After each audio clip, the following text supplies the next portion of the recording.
sabi niyo sa magkakaroon ng hindi? Sino? Si Dave. Of course, that's our first round pick na. But wala pang final arrangement with him and the team. So,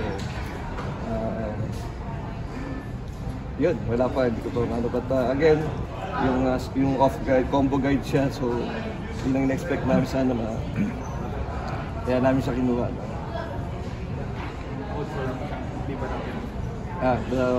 Wala pang final arrangement with Dave.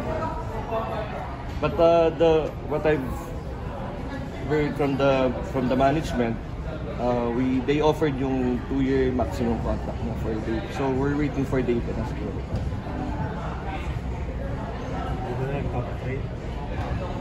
Wala naman ako narinig na gano'n.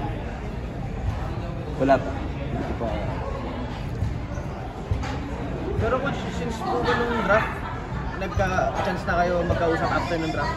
Actually, after the draft day, within that day, nag-usap naman kami via Zoom.